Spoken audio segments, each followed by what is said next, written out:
Chapter 11. The Doom of Innocence. When Eragon opened his eyes in the morning, he thought the sky had fallen. An unbroken plain of blue stretched over his head and slanted to the ground. Still half asleep, he reached out tentatively and felt a thin membrane under his fingers. It took him a long minute to realize what he was staring at. He bent his neck slightly and glared at the scaly haunch his head rested on. Slowly, he pushed his legs out from his fetal curl, scabs crackling. The pain had subsided some from yesterday, but he shrank from the thought of walking. Burning hunger reminded him of his missed meals. He summoned the energy to move and pounded weakly on Saphira's side. "Hey! Wake up!" he yelled. She stirred and lifted her wing to admit a torrent of sunshine. He squinted as the snow momentarily blinded him. Beside him, Saphira stretched like a cat and yawned, flashing rows of white teeth.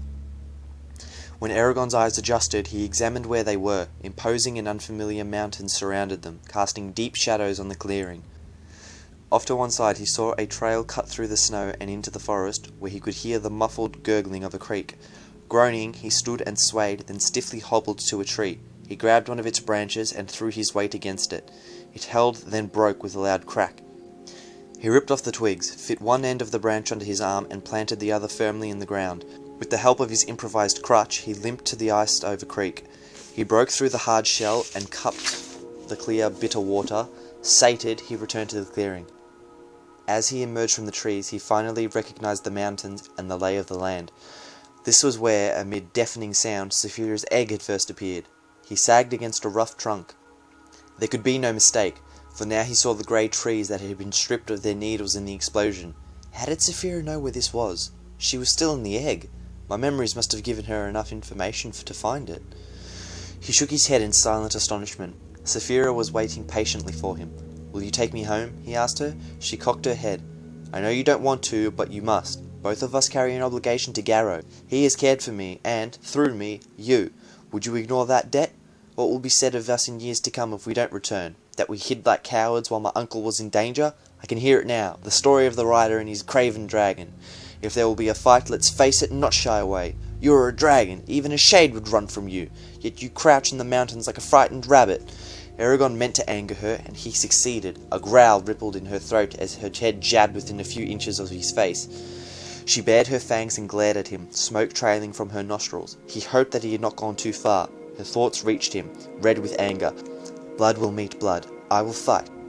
Our weirds, our fates bind us, but try me not. I will take you because of debt owed. But into foolishness we fly." "Foolishness or not," he said into the air, "there is no choice. We must go."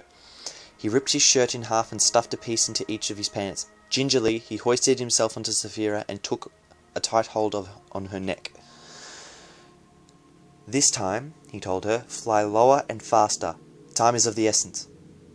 "Don't let go," she cautioned, and then surged into the sky. They rose above the forest and levelled out immediately, barely staying above the branches. Eragon's stomach lurched. He was glad it was empty. "Faster, faster," he urged. She said nothing, but the beat of her wings increased. He screwed his eyes shut and hunched his shoulders. He had hoped the extra padding of his shirt would protect him, but every moment sent pangs through his legs. Soon, lines of hot blood trickled down his calves. Concern emanated from Saphira. She went even faster now, her wings straining. The land sped past as if it were being pulled out from under them. Eragon imagined to someone on the ground they were just a blur. By early afternoon, Palancar Valley lay before them. Clouds obscured his vision to the south. Carver Hall was to the north. Saphira glided down while Eragon searched for the farm. When he spotted it, fear jolted him. A black plume of orange flames dancing at its base rose from the farm. "Saphira!" he pointed. "Get me down there, now!" She locked her wings and tilted into a steep dive, hurtling groundward at a frightening rate. Then she altered her dive slightly, so they sped towards the forest. He yelled over the screaming air, "Land in the fields!" He held on tighter as they plummeted. Saphira waited until they were only 100 feet off the ground before driving her wings downward in several powerful strokes. Then she landed heavily, breaking his grip. He crashed to the ground, then staggered upright, gasping for breath. The house had been blasted apart. Timbers and boards that had been walls and roof were strewn across the wide area.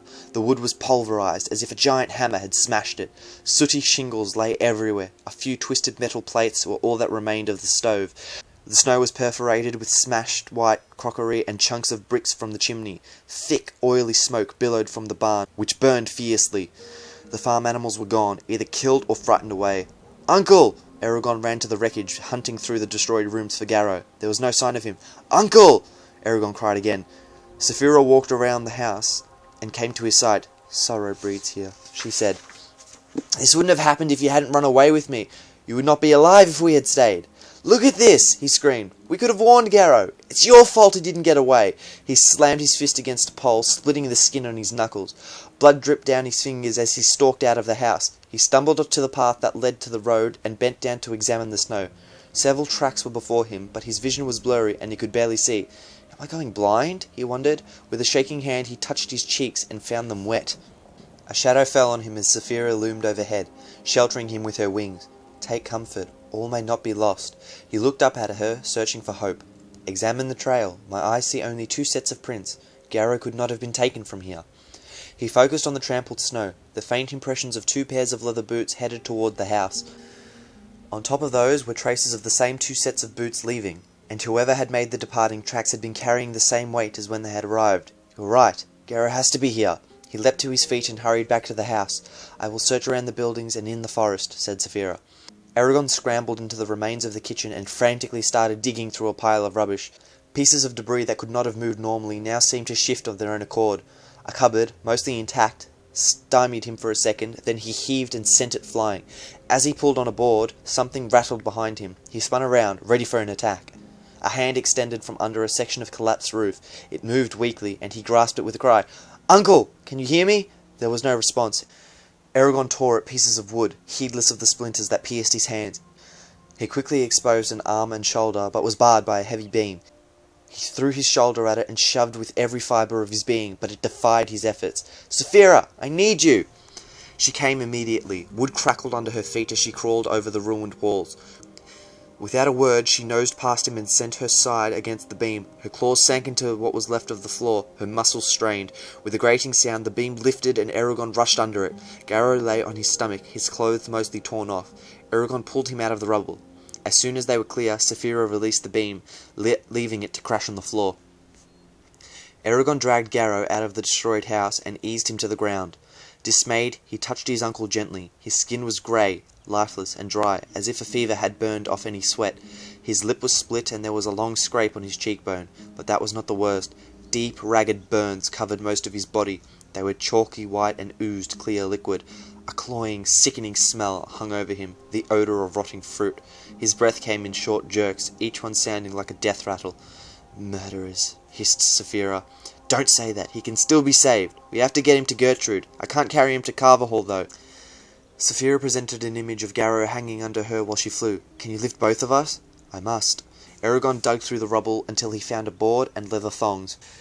He had Saphira pierce a hole with a claw at each of the board's corners. Then he looped a piece of leather through each hole and tied them to her forelegs. After checking to make sure the knots were secure, he rolled Garrow onto the board and lashed him down. As he did, a scrap of black cloth fell from his uncle's hand. It matched the stranger's clothing. He angrily stuffed it in a pocket, mounted Saphira, and closed his eyes as his body settled into a steady throb of pain. "Now!" She leapt up, hind legs digging into the ground. Her wings clawed at the air as she slowly climbed.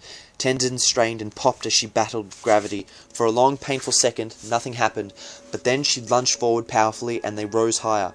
Once they were over the forest, Eragon told her, "Follow the road. It'll give you enough room if you have to land. I might be seen. It doesn't matter anymore." She argued no further as she veered to the road and headed for Carver Hall. Garrow swung wildly underneath them. Only the slender leather cords kept him from falling.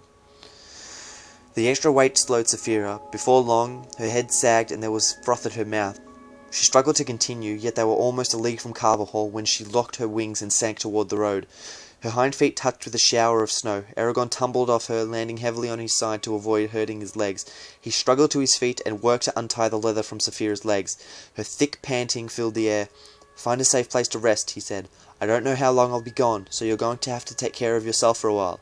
"I will wait," she said. He gritted his teeth and began to drag Garrow down the road. The first few steps sent an explosion of agony through him. "I can't do this!" He howled at the sky, then took a few more steps, his mouth locked into a snarl. He stared at the ground between his feet as he forced himself to hold a steady pace. It was a fight against his unruly body, a fight he refused to lose. The minutes crawled by at an excruciating rate. Each yard he covered seemed many times that. With desperation he wondered if Carver Hall still existed or if the strangers had burnt it down too.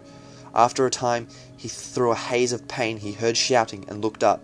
Brom was running toward him, eyes large, hair awry, and one side of his head caked with dried blood.